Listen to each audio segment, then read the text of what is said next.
1948. World War II had just ended.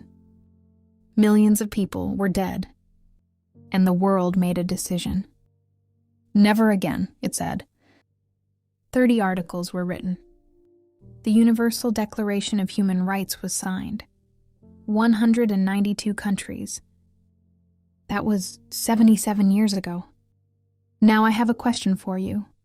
Do you know those 30 articles? Not just the titles. Most people don't. And that is not a coincidence. A person who doesn't know their rights cannot demand them. A person who cannot demand is governed. Today we will go through 6 of those 30 articles, not to measure the sincerity of the laws, but to ask why these rights stayed on paper. Article 1. All human beings are born free and equal, the most repeated lie in history. Tell me, a child born in a wealthy neighborhood and a child born in a poor village, do they start equal? Sociologists call this zip code destiny. Where you are born, which neighborhood, which country, which family, determines most of your life. Which school you will attend, which networks you will access, which opportunities will be available to you. This is not equality. So what does the system say? Anyone can succeed if they work hard enough, it says. If you want it, you can have it, it says. Mindset, it says. Which means if you fail, it's your fault. The system is not unjust. You are simply not enough. This is the biggest lie in the world. Article 4. No one shall be held in slavery or servitude.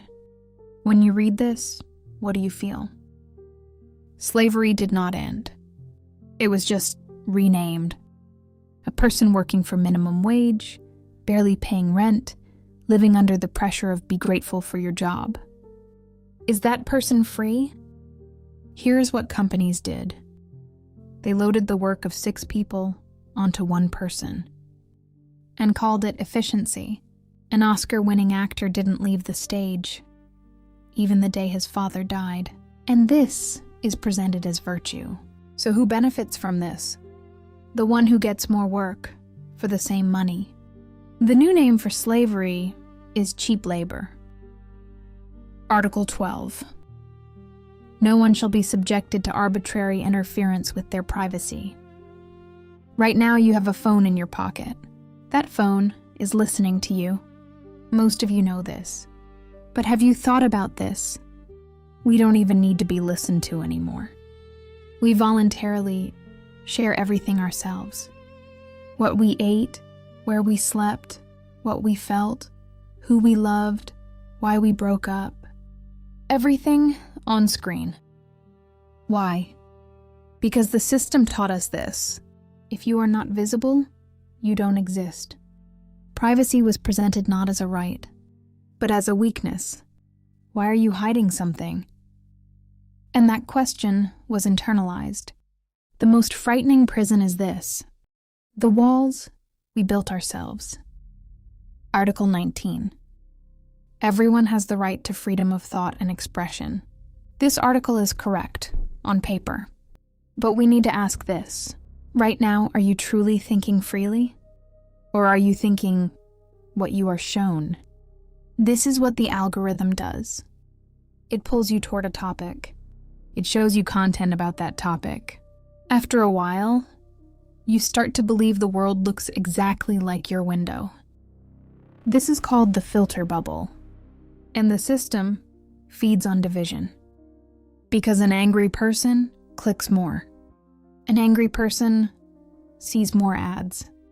You have freedom of thought. But who is shaping your thoughts? Article 26. Everyone has the right to education. Education exists, but what is being taught? An experiment was conducted. Leonardo da Vinci's resume was prepared, with his real credentials. Painter, sculptor, engineer, anatomy expert, astronomer, inventor. Job applications were sent to companies. The result? Rejected. This person doesn't know what he wants. The system doesn't want curious people. It wants people who can do one job. Low pay, heavy workload. No questions. Obedient. Predictable. And the education system now produces exactly this. Memorization, exams, diploma. What does a diploma mean? This person has learned to conform to the system. That's what it means. Think about it.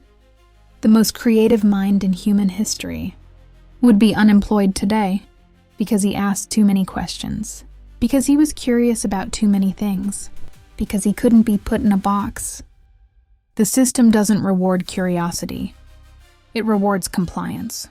And we call this education.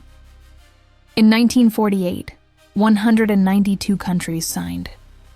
77 years have passed.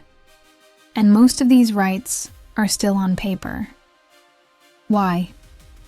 Because those in power don't want them realized. That is true, but incomplete. The real answer is this. We didn't demand them. A person who doesn't know their rights cannot demand them. A person who cannot demand waits. A person who waits forgets. And the system continues. This video is not a complaint. It is a reminder. These rights did not fall from the sky. They are the product of years of suffering, of blood spilled, of lives lost. They wrote it, but we didn't read it. Now I ask you this. Which of these 6 articles remains only on paper in your life? Tell me in the comments, because this conversation should not end here. The laboratory is open.